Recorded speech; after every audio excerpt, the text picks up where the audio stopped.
नमस्कार दोस्तों। शुरू करते हैं एक नई कहानी, अंधेरे की गहराई। रवि हमेशा से अज्ञात और रहस्यमय चीजों के प्रति आकर्षित था। उसके मित्रों के बीच भी उसकी इस ख्वाहिश का कोई तोड़ नहीं था। गांव में कुछ ऐसा था कि वह कभी सीधे शब्दों में नहीं कह पाता था, पर उसकी आंखों में चमक और उसके सवालों में उत्सुकता साफ झलकती थी।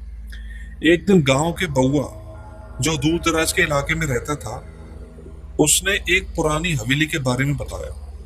यह हवेली कई दशकों से सुनसान थी और इसके बारे में कई भयानक कहानियां प्रचलित थीं। लोगों का मानना था कि वहां भूत प्रेत वास करते हैं और रात के अंधेरे में अजीबोगरीब आवाजें आती थी।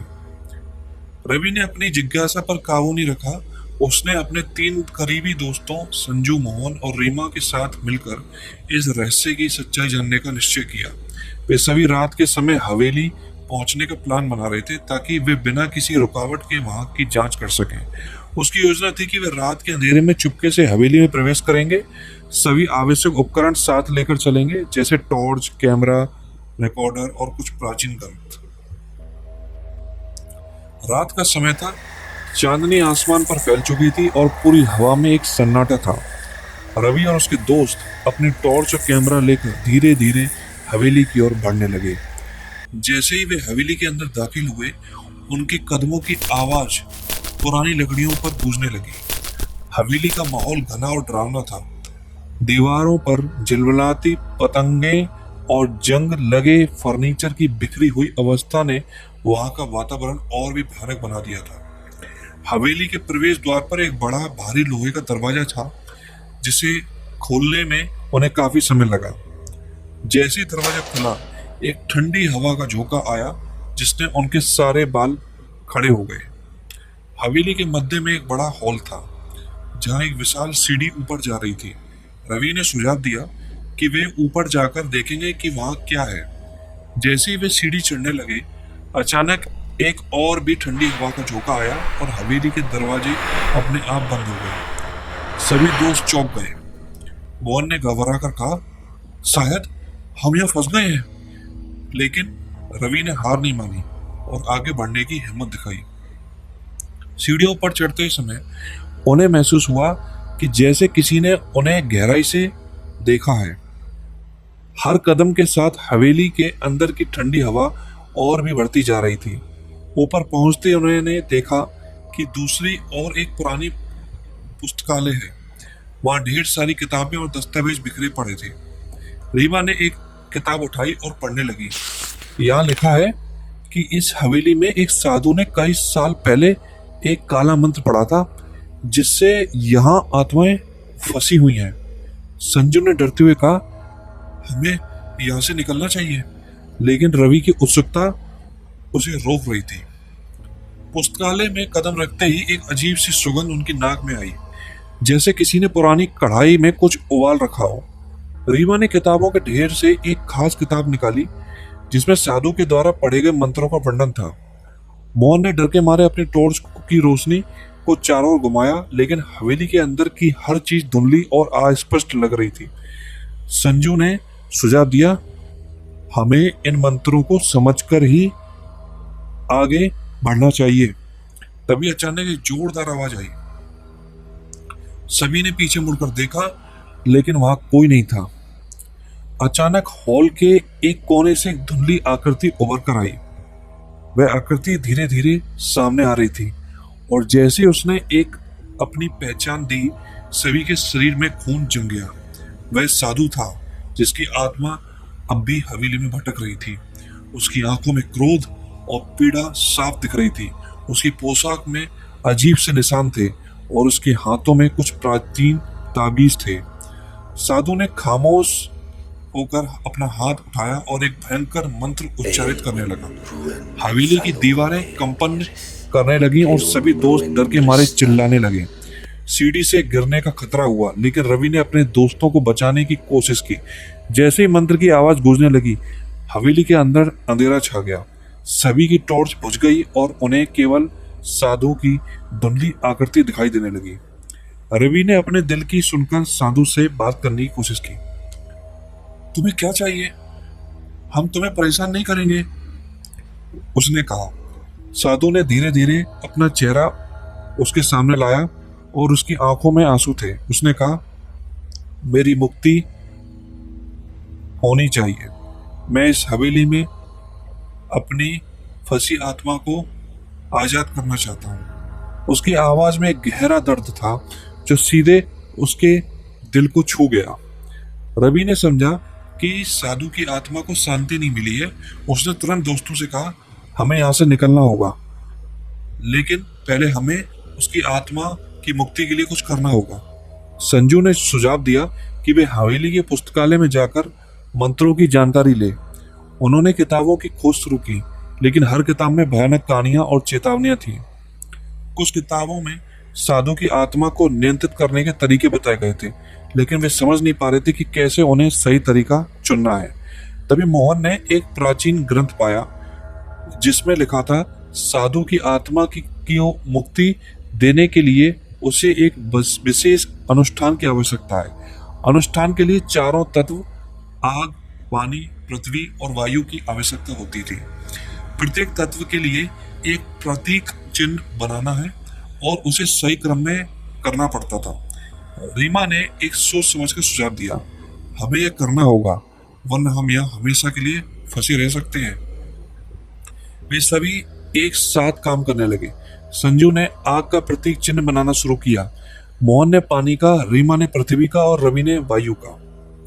हर प्रतीक चिन्ह को बनाने के बाद उन्हें उसे सही स्थान पर रखना था। जैसे जैसे उन्होंने प्रतीक चिन्ह पूरे किए, हवेली का वातावरण और भी अधिक भयानक होता गया। साधु की आत्मा का क्रोध बढ़ता जा रहा था और हवेली की दीवारों पर भयानक परछाइयां उभरने लगी। जब सभी प्रतीक चिन्ह पूरे हो गए तो उन्होंने मंत्र का उच्चारण शुरू किया। मंत्र की गूंज से हवेली की दीवारें कंपन करने लगी और पूरे स्थान में एक अजीब सी रोशनी फैलने लगी। साधु की आत्मा ने अपने पूरे अस्तित्व में एक हल्की चमक पाई और धीरे धीरे शांत हो गई। उसने उनके आशीर्वाद देने के साथ विदा ली और हवेली के दरवाजे फिर से खुलने लगे। जैसे ही उसने रवि और उसके दोस्तों को अलविदा कहा, हवेली का माहौल बदलने लगा। अंधेरा कम हुआ और बाहर की ओर दरवाजे खुलने लगे। सभी दोस्त राहत की सांस लेकर बाहर निकले। वे समझ गए थे कि उनकी जिज्ञासा ने उन्हें एक भयानक अनुभव से गुजरने पर मजबूर कर दिया था, लेकिन साथ ही उन्होंने एक आत्मा की मुक्ति देने में भी सफलता प्राप्त की थी। जैसे ही वे बाहर आए, उन्होंने देखा कि हवेली से अजीब सी रोशनी निकल रही है जो कई दिनों से नहीं देखी गई थी। रात के बाद सुबह हो चुकी थी और सूरज की पहली किरण उनके चेहरे पर पड़ रही थी। गांव के लोग देख रहे थे कि हवेली से अजीब सी रोशनी निकल रही है। कुछ ने कहा कि वह साधु की आत्मा अब शांति से विदा हो गई है, जबकि कुछ ने इसे एक चमत्कार माना। रवि ने और उसके दोस्तों ने उस रात की घटना को कभी नहीं भुलाया। उन्होंने सीखा कि कुछ रहस्यों को जानने की चाह में हम खुद को और दूसरों को कितना बड़ा खतरा में डाल सकते हैं। समय के साथ हवेली फिर से सुनसान हो गई, लेकिन अब वहां की हवा में एक शांति छा गई।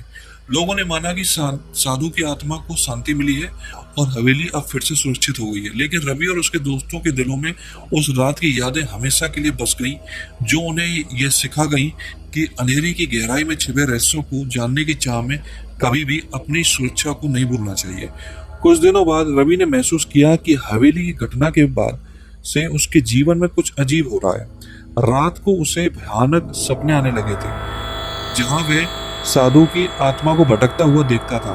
सपनों में वह साधु उसे बार बार चेतावनी देता, कभी ना जानो, कभी ना खोजो। रवि ने सोचा कि शायद ये केवल उसके सपने हैं, पर सपनों की तीव्रता और वास्तविकता उसे सताने लगी थी। एक दिन रवि ने अपने दोस्तों को बताया कि उन्हें अपने जीवन में कुछ बदलना चाहिए, लेकिन संजू, मोहन और रीमा ने उसे समझाया कि वे सब सुरक्षित हैं और अब कोई खतरा नहीं है। पर रवि यह नहीं मान पा रहा था। उसने अपने जीवन में बदलाव लाना शुरू किया, जैसे अपने पुराने शौक छोड़ना और नए लोगों से मिलने से परहेज करना, लेकिन उसके अंदर का डर बढ़ता जा रहा था। एक रात जब रवि अपने घर में अकेला था, उसने सुना कि किसी ने उसके कमरे में कदम रखा। उसने अपनी टॉर्च उठाई, लेकिन वहां कोई नहीं था। तभी उसने देखा कि कमरे के एक कोने में साधु की आत्मा खड़ी है। साधु ने उसकी तरफ देखा और कहा, तुमने मुझे मुक्त किया, लेकिन तुमने अपनी आत्मा की कीमत नहीं देखी। तुम्हें अब भी अंधेरे की गहराई में फंसना होगा। रवि ने घबरा कर चिल्लाया, कृपया, मैंने कुछ गलत नहीं किया, मुझे छोड़ दो। लेकिन साधु ने केवल एक आवाज में कहा, तुम्हें अब भी मुझे मुक्त करने की आवश्यकता है। रवि ने अपनी हिम्मत जुटाई और कहा, अगर मुझे आपको मुक्त करना है तो मैं तैयार हूँ। कृपया मुझे बताओ मैं क्या कर सकता हूँ। साधु ने उससे बताया कि उसे अब भी हवेली में लौटकर एक और अनुष्ठान करना होगा, जिससे उसकी आत्मा पूरी तरह से शांति पा सके। रवि ने यह सुनकर अपने दोस्तों से संपर्क किया और उन्हें हवेली में वापस जाने का निश्चय किया। रवि, संजू, मोहन और रीमा फिर से हवेली की ओर बढ़ने लगे। इस बार उनके साथ वह और सावधानी से आगे बढ़ रहे थे और उन्होंने सावधानी के लिए कुछ उपकरण भी साथ में लिए थे। जैसे ही उन्होंने हवेली में प्रवेश किया, उन्होंने महसूस किया कि अब हवेली पहले से भी अधिक डरावनी हो गई थी। दीवारों पर अजीबोगरीब निशान और प्रतीक बने हुए थे और हवा में एक गहरी ठंडक थी जो उनकी हड्डियों तक घुस रही थी। पुस्तकालय में पहुंचकर उन्होंने देखा कि साधु की आत्मा अब भी हवेली में भटक रही थी। उन्होंने फिर से मंत्रों की खोज शुरू की, लेकिन इस बार उन्हें समझ में आ गया था यह अनुष्ठान पहले से भी कहीं अधिक जटिल था। मंत्रों को सही क्रम में उच्चारण करना था और हर चरण में उन्हें अपने अंदर की हिम्मत और धैर्य की जरूरत थी। जैसे ही उन्होंने मंत्र पढ़ना शुरू किया, हवेली में अजीबोगरीब आवाज आने लगी, दीवारों से खून की धारा बहने लगी और फर्नीचर खुद ब खुद हिलने लगे। साधु की आत्मा भी अब भी क्रोधित थी और उसने उन्हें रोकने की कोशिश की। रवि ने अपने दोस्तों के साथ मिलकर मंत्रों को जारी रखा, लेकिन हर बार जब वे एक मंत्र पूरा करते तो हवेली में और भी अधिक डरावनी घटनाएं होने लगी। संजू ने देखा कि हवेली के एक कोने में एक पुरानी तस्वीर टंगी हुई थी, जिसमें साधु की आत्मा का चित्र था। उसने तस्वीर की ओर इशारा करते हुए कहा, यहाँ कुछ लिखा हुआ है। उन्होंने तस्वीर को देखा और वहां लिखा हुआ था, सच्ची मुक्ति केवल प्रेम और बलिदान से ही संभव है। यह पढ़कर रवि ने समझा कि उन्हें साधु की आत्मा को शांति देने के लिए कुछ बलिदान देना होगा। तभी हवेली के मध्य में एक बड़ा दरवाजा खुला और साधु की आत्मा सामने आई। उसने रवि की ओर देखा और कहा, तुम्हें मेरी मुक्ति के लिए कुछ करना होगा। रवि ने बिना हिचकिचाए कहा, मैं तैयार हूँ, मुझे बताओ मुझे क्या करना होगा। साधु ने बताया कि उसे शांति पाने के लिए उसे अपने जीवन की सबसे कीमती चीज देनी होगी। रवि ने तुरंत अपनी आवाज की गहराई से प्यार को याद किया, लेकिन उसे समझ नहीं पा रहा था कि उसे क्या देना होगा। तभी उसने महसूस किया कि उसके दिल में गहरी चोट लगी है, जिसे उसने कभी नहीं बुलाया। उसने समझा कि उसे अपनी सबसे प्यारी चीज, अपना परिवार की याद को त्यागना होगा। रवि ने अपने दोस्तों से कहा, मुझे अपने परिवार की याद को त्यागना होगा, तभी साधु की आत्मा को शांति मिलेगी। संजू, मोहन और रीमा ने उसे समझाया कि यह कितना मुश्किल होगा, लेकिन रवि ने अपने मन में दृढ़ संकल्प लिया। उसने गहरी सांस ली और अपने दिल की भावनाओं को नियंत्रित करते हुए कहा, अपनी आत्मा की सबसे गहरी भावना प्यार को त्याग दिया। जैसे ही रवि ने यह किया, साधु की आत्मा ने एक गहरी सांस ली और उसकी आंखों में शांति दिखाई देने लगी। उसने कहा, तुमने सही किया, अब मेरी आत्मा को शांति मिलेगी। हवेली में एक हल्की सी चमक फैलने लगी और फिर सब कुछ शांत हो गया। दरवाजा फिर से खुलने लगा और हवा में एक सुखद खुशबू फैल गई। सभी दोस्तों ने राहत की सांस ली और हवेली से बाहर निकले। वे समझ गए थे कि उनकी जिज्ञासा और रवि के बलिदान ने उन्हें एक बड़े रहस्य को सुलझाने में मदद की थी। जैसे ही वे बाहर आए, उन्होंने देखा कि हवेली से अब कोई डरावनी रोशनी नहीं निकल रही थी, बल्कि वहां की हवा में एक शांति छा गई थी। गांव के लोग अब हवेली को फिर से सुरक्षित मानने लगे थे, लेकिन रवि ने महसूस किया कि उसने अपने अंदर कुछ महत्वपूर्ण छोड़ दिया है। उसने सीखा कि कुछ रहस्यों को जानने की चाह में हमें अपनी आत्मा की गहराइयों से नहीं खेलना चाहिए। उसकी दोस्ती और प्यार में एक नया गहरा संबंध बन गया था, जिसे उसे जीवन में आगे बढ़ने की प्रेरणा दी। समय के साथ रवि ने अपने अनुभव को गांव के बच्चों को सुनाना शुरू किया, ताकि वे भी कभी अंधेरे की गहराई में ना उतरे। उसने अपनी कहानी से यह सिखाया कि जिज्ञासा अच्छी होती है, लेकिन सही दिशा में होनी चाहिए। उसने अपने जीवन में संतुलन बनाए रखा और अपने दोस्तों के साथ हमेशा के लिए एक मजबूत बंधन बना लिया। रात के समय जब हवेली की छाया से कोई आवाज नहीं आती थी, तो गांव वाले मानते थे कि साधु की आत्मा ने शांति पा ली है। लेकिन रवि को यह भी समझ आ गया था कि असली डर उस वक्त नहीं होता जब भूत प्रेत होते हैं, बल्कि तब होता है जब हम अपनी अंदर की शक्तियों और कमजोरियों को समझ नहीं पाते। उसने अपने जीवन में हमेशा के लिए एक महत्वपूर्ण सबक सीखी थी, संतुलन और समझदारी के साथ ही हम किसी भी रहस्य का सामना कर सकते हैं। तो दोस्तों, यह कहानी खत्म होती है। धन्यवाद।